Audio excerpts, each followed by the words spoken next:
Donc le titre, les oscillations libres dans un circuit RLC en série.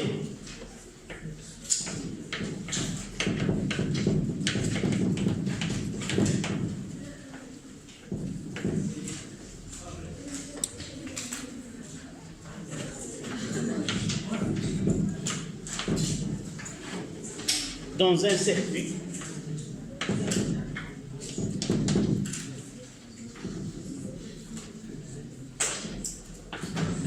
RLC série,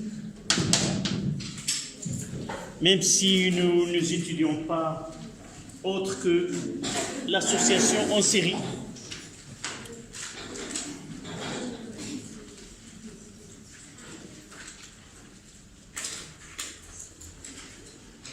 c'est la dernière leçon dans l'électricité. Après RC, RL, là c'est RLC.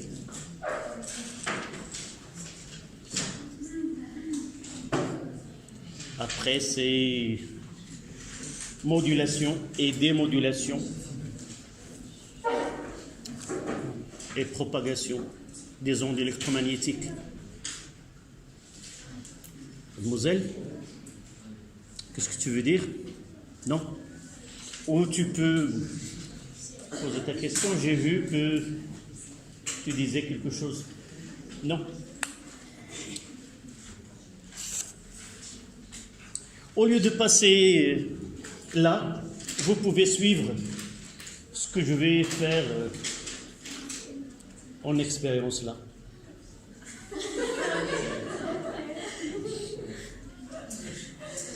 D'accord? Donc, 1 en chiffre romain, décharge d'un condensateur dans une bobine. Décharge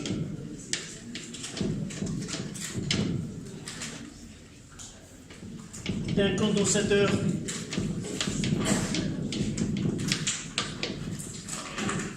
condensateur chargé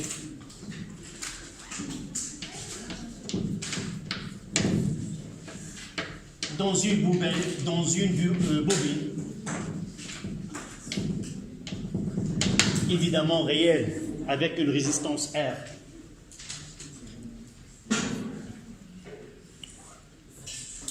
On commencera par 1.1, étude expérimentale.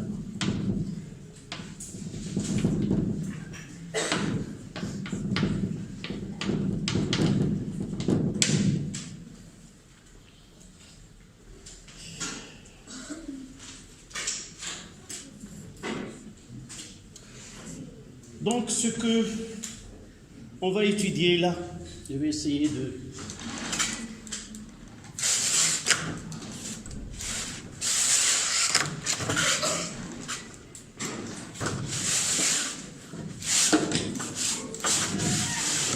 Voilà. Ici, si vous voyez là, c'est le condensateur. Je vais vous montrer un autre. Voici ce que...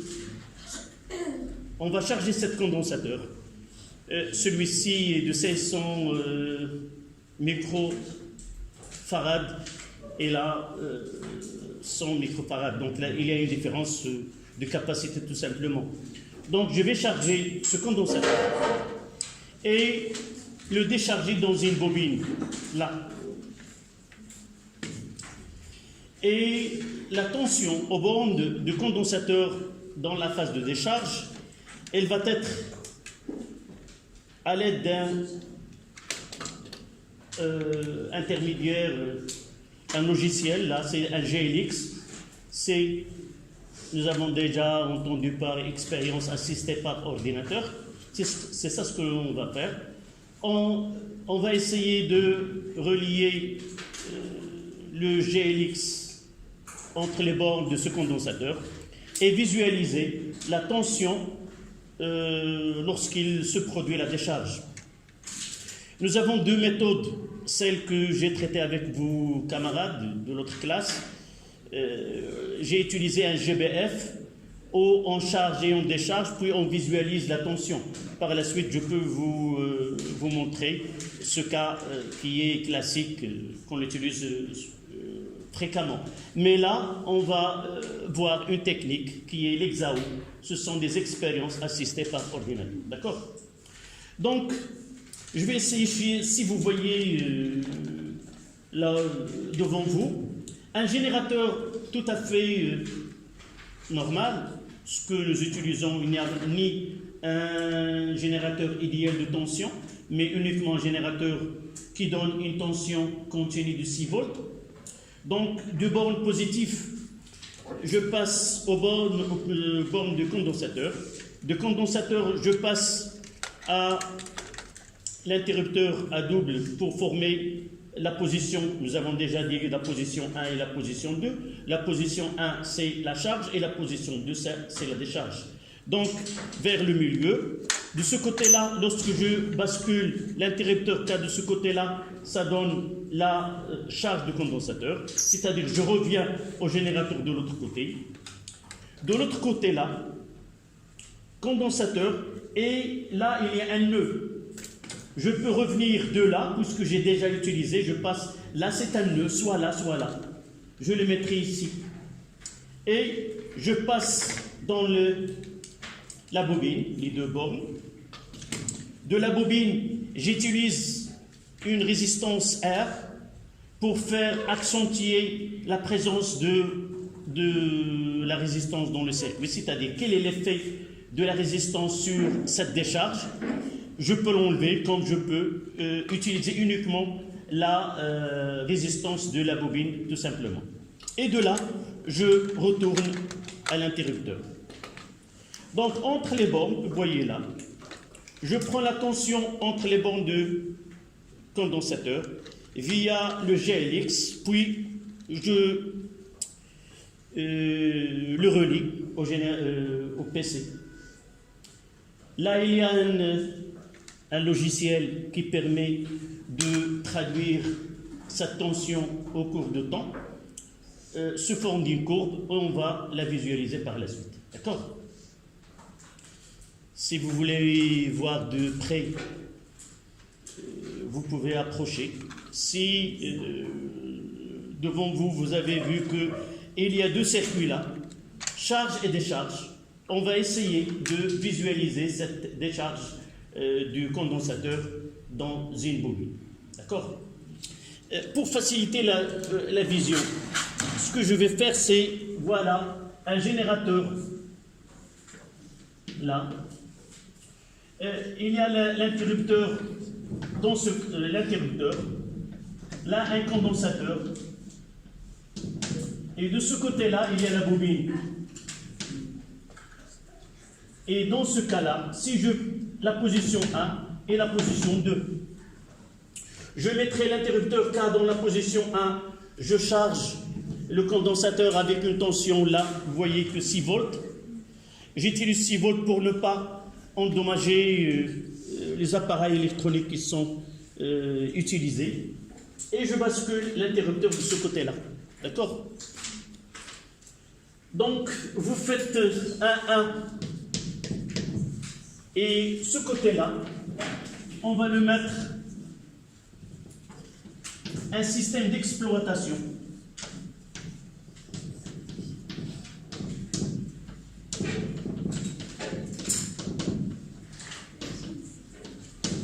GLX plus PC. On va visualiser par la suite. Donc, un dispositif expérimental. Vous faites plus, moins 6 volts, la C et la CLR. D'accord? Un système d'exploitation. C'est EXAO.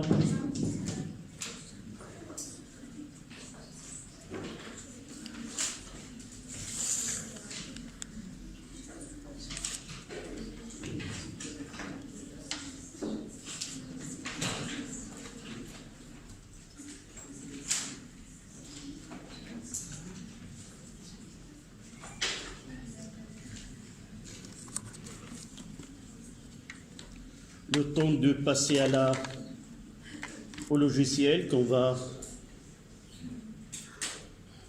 utiliser.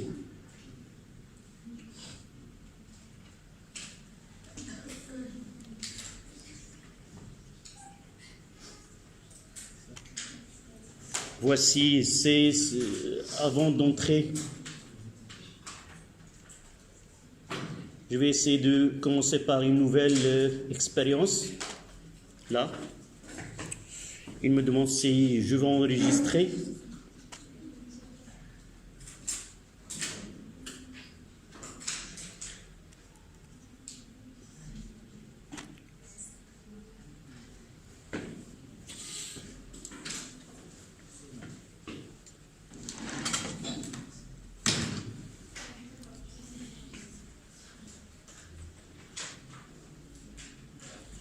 Voilà. Je vais essayer la première des choses, de ramener le graphe là, le faire glisser ici. Je vais sélectionner quelle mesure je vais faire. Là, vous voyez que c'est la tension. Je choisis la tension. Aussi, la fréquence avec laquelle s'effectue l'enregistrement, c'est 20 Hz. Je vais essayer, plus que cette fréquence est grande, plus les points de la courbe sont regroupés. Et ça donne une courbe presque continue. Donc je vais essayer de choisir 1 kHz. Voilà. Où il n'apparaît là, 1 kHz. Les conditions, ici les conditions d'enregistrement, conditions de démarrage,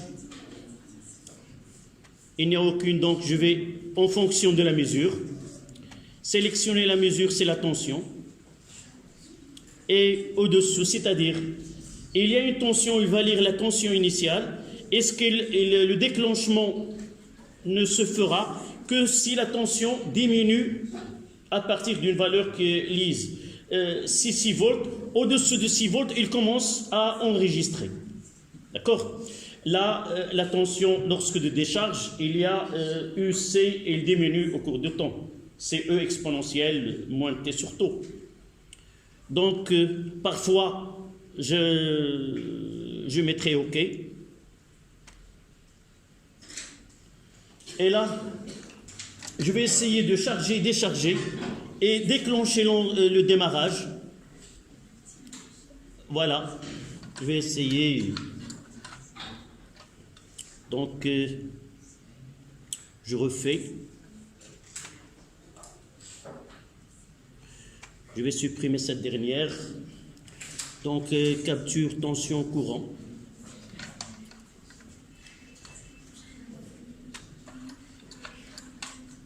Voilà.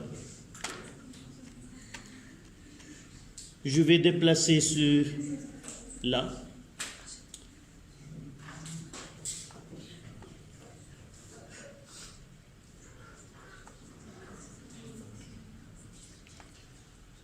Voilà la tension visualisée.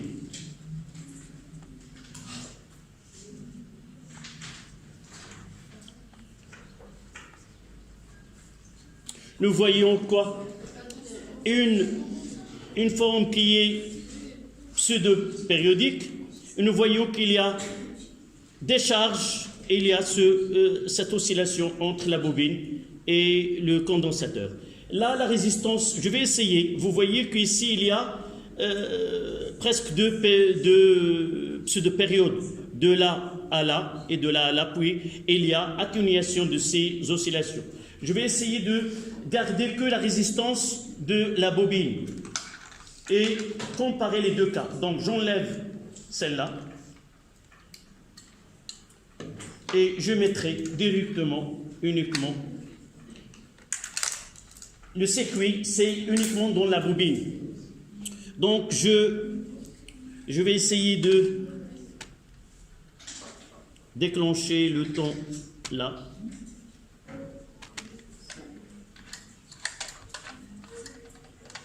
Voilà, j'arrêterai.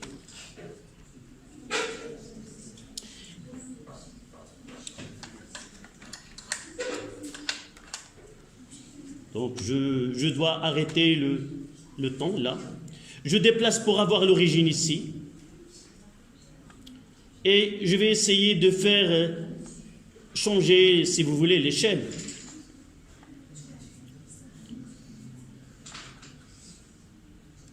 Voilà.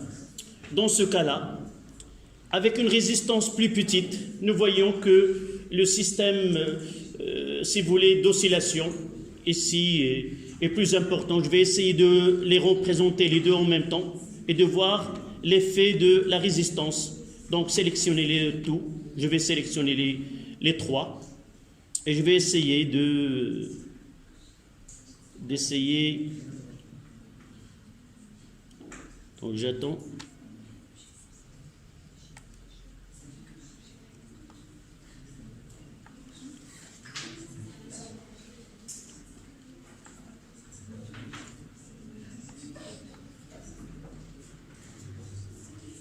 Et vous voyez là, il y a combien de nombre d'oscillations dont je vais faire apparaître la courbe en vert. Voilà. Et avec une résistance plus grande. Et là, la bleue avec une résistance plus petite. Je peux augmenter cette résistance-là et de voir. Là, je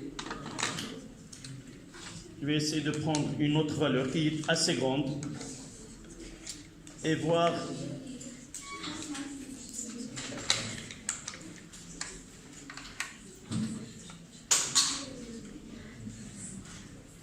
je refais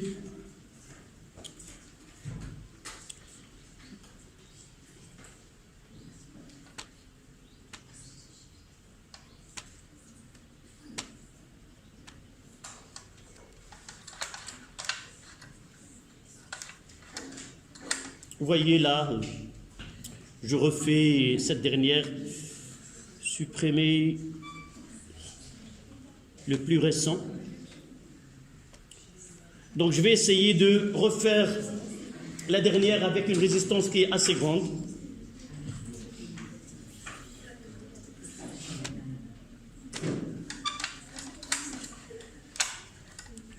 Donc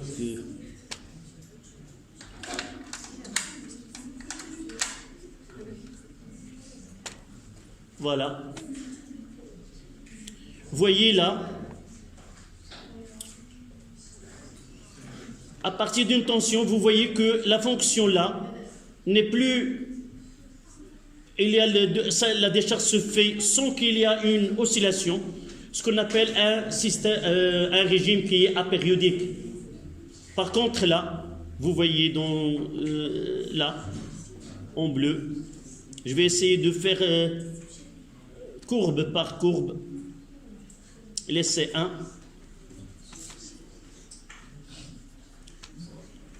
Donc je laisserai que le premier essai.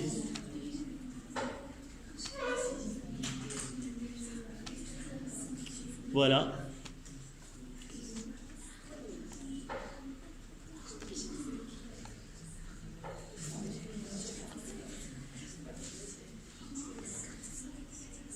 Voilà le premier essai où la résistance, elle est, s'il vous plaît, l'effet de la résistance pour une résistance grande, je passerai à une résistance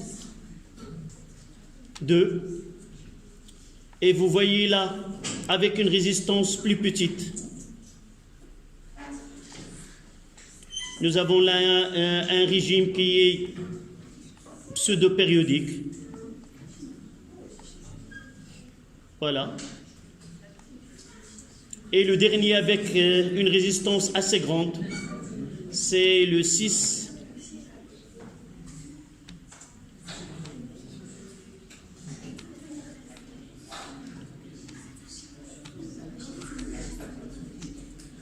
Voilà.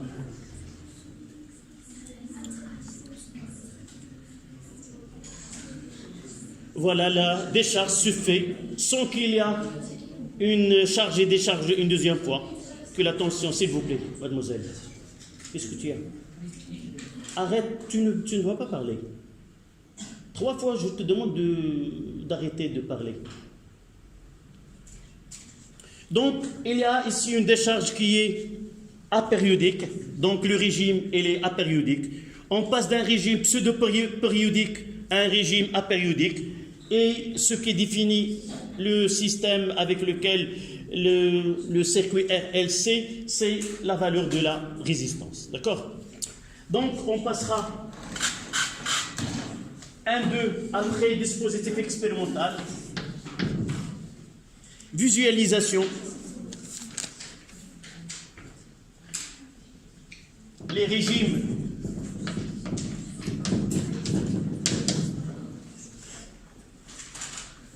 d'oscillation libre. Les régimes d'oscillation libre.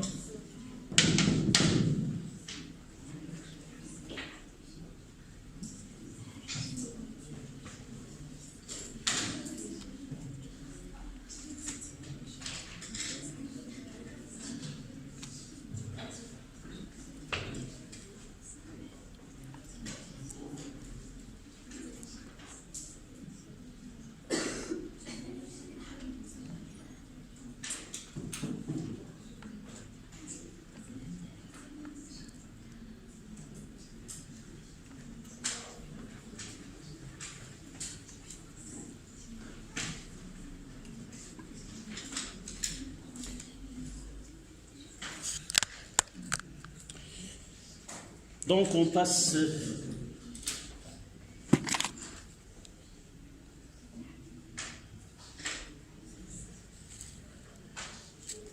là, oui.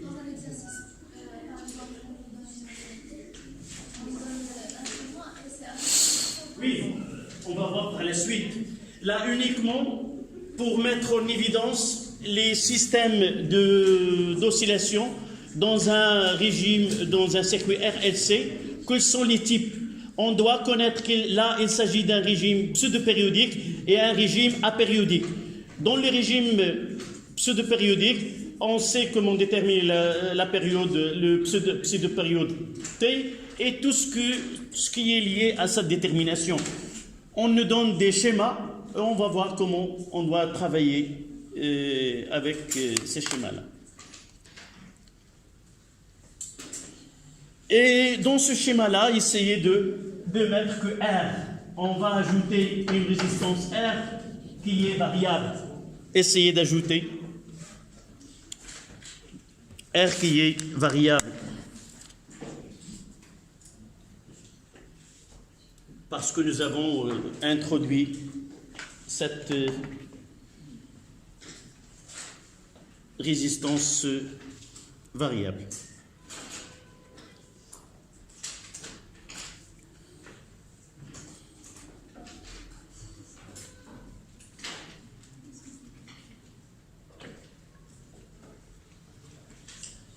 Donc on va faire 3 schémas.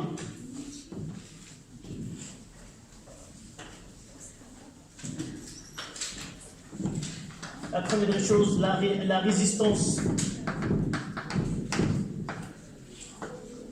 équivalente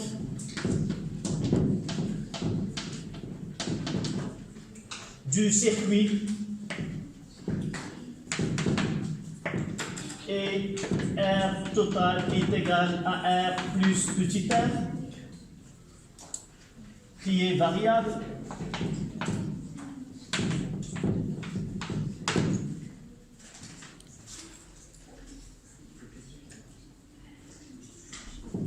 On va faire là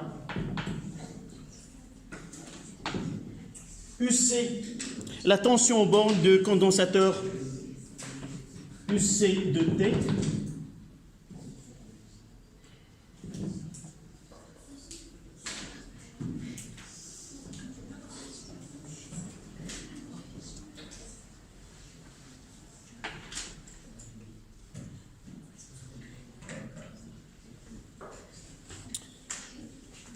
Là, c'est T, ce qu'on appelle le pseudo-période.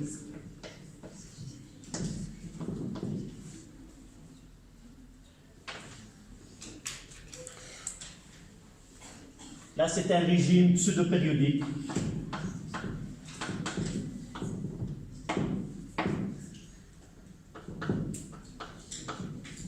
Pseudo-périodique.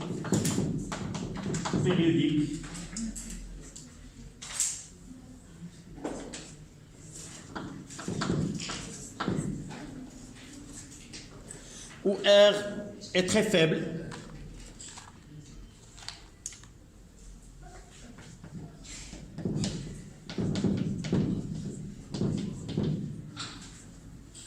R est très faible.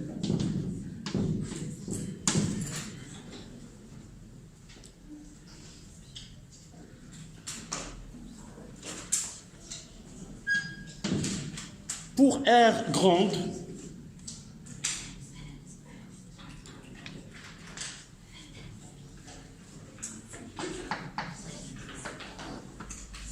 UC de T en fonction du temps, un régime apériodique où la tension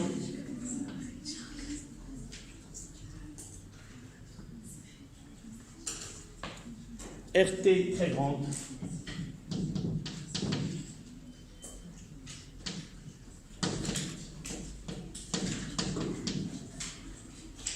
donc régime apériodique.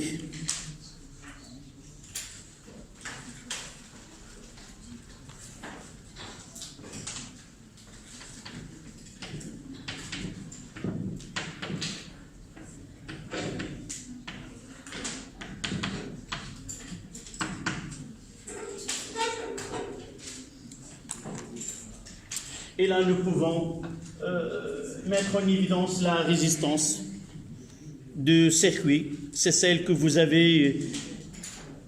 Je vais essayer de revoir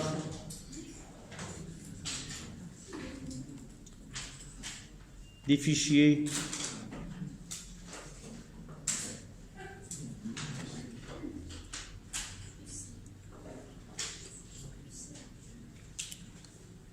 UC, on visualise toujours UC en fonction du temps et UC, même dans le deuxième cas.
Là, je vais essayer de revoir uniquement ce dernier et mettre en évidence deux courbes.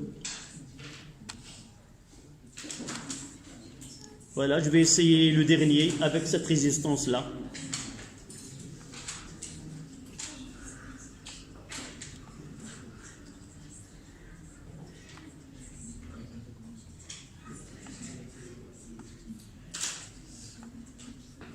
Je vais essayer de revenir deux valeurs de R. Et là,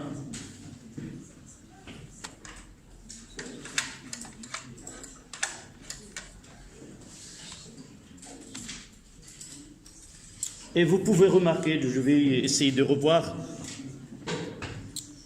les deux.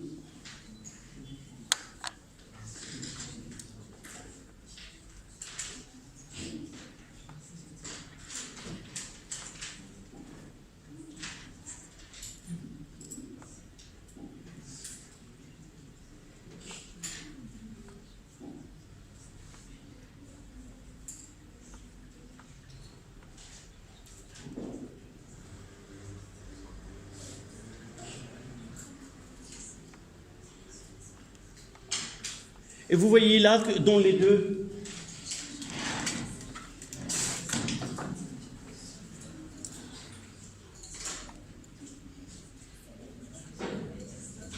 si vous essayez de voir la période, c'est presque une division là. Vous voyez, pour le vert, là, de là à là.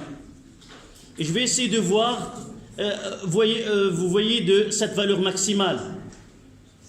Même circuit, mais avec aires différentes. Et vous voyez là, si que il y a la même période de là à là.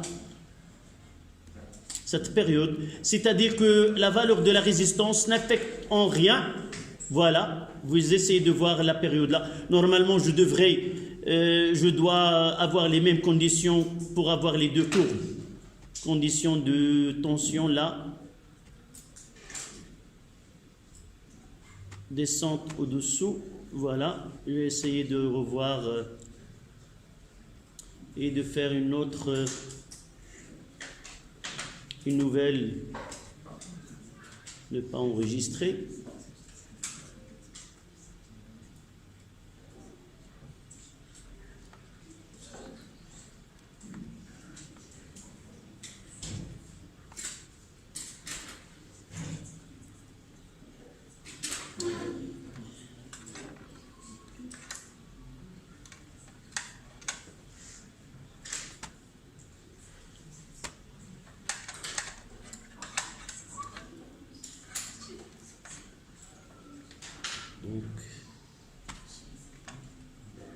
Oui, sélectionner, je dois sélectionner le...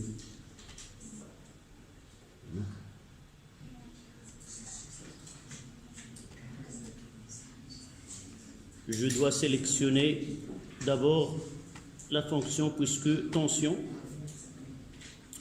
Et vous voyez, j'ai utilisé 20 Hz, donc ça ne donne pas une grande... Voilà.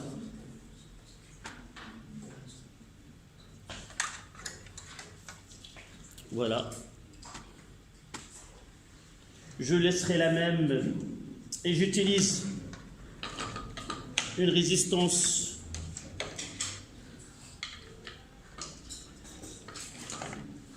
qui est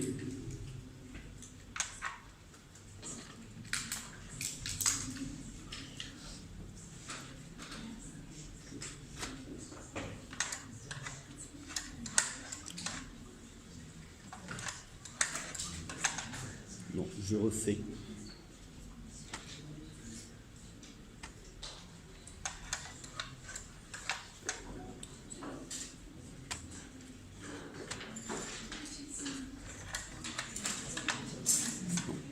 Donc, on va essayer de revoir ceci par la suite. Donc, l'essentiel, c'est que nous avons déjà visualisé ces deux.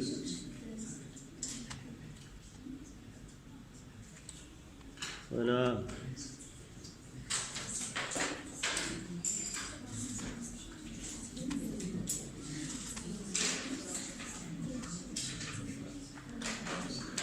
Donc, on passe.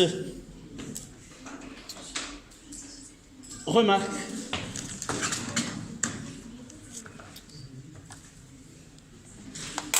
Vous mettez remarque.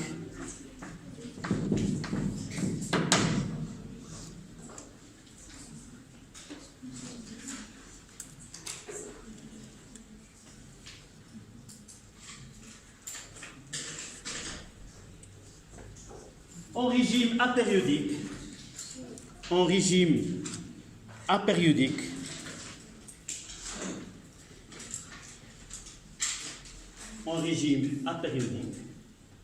et selon la valeur de la résistance, en régime apériodique, et selon la valeur de RT, R équivalente, la valeur de R total, de R indice T, on peut constater que le système réalise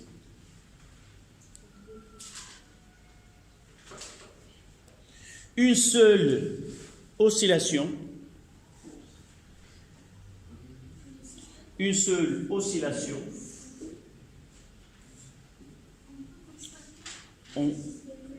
pour constater que le système réalise une seule oscillation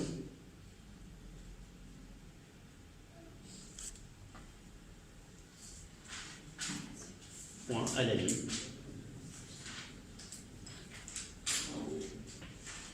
On dit que les oscillations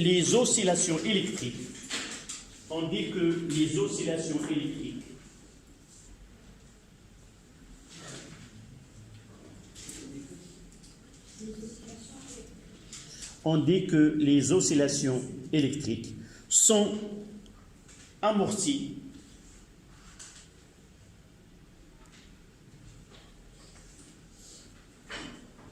dû à la présence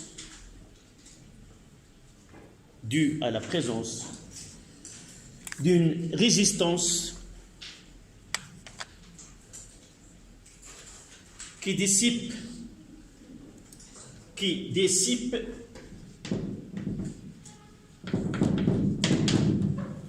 dissiper, c'est faire perdre, qui dissipe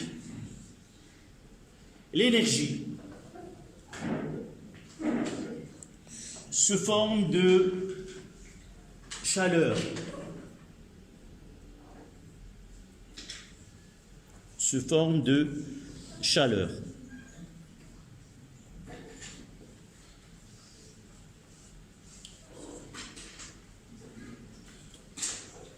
Donc 1, 2, 1, 3. C'est l'effet de Joule, oui. On parlera par la suite. 1, 3. Étude théorique.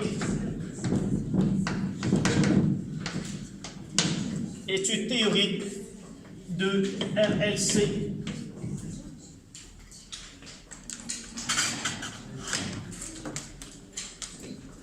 On commencera par l'équation différentielle. Mais c'est écrit il y a un quart d'heure. Qu'est-ce que tu faisais avant?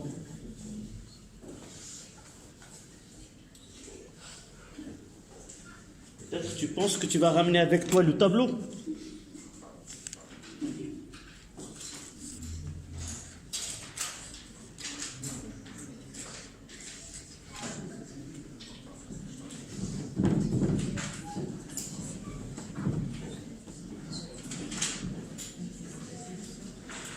Donc, nous avons un condensateur, une résistance R et une bobine. Là, c'est L petit r, et là, c'est grand R, et là, C.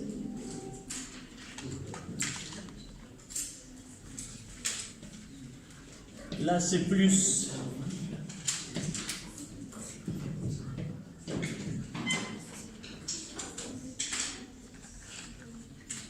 Là, c'est la tension UC.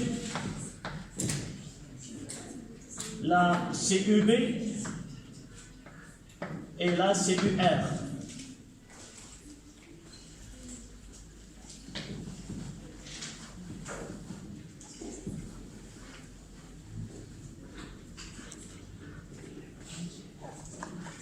Donc, l'équation différentielle que vérifie UC.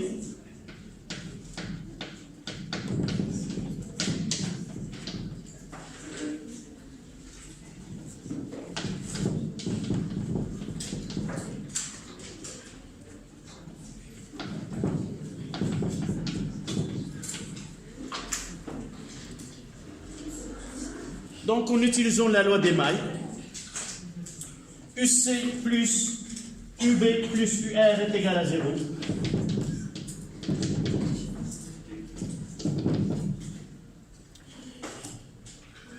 UB,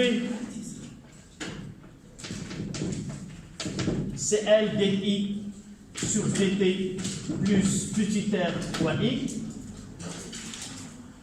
Nous avons déjà dit que montrer que I est égal à C D de UC sur DT. Et à partir de là, on remplace. Et ça donne UC plus UB, CL, C D carré de UC sur DT carré, plus petit r, plus grand R, fois C D de UC sur DT. Le tout est égal à 0. Voilà l'équation différentielle que vérifie UC dans un circuit RLC en série. On continue dans 5 minutes.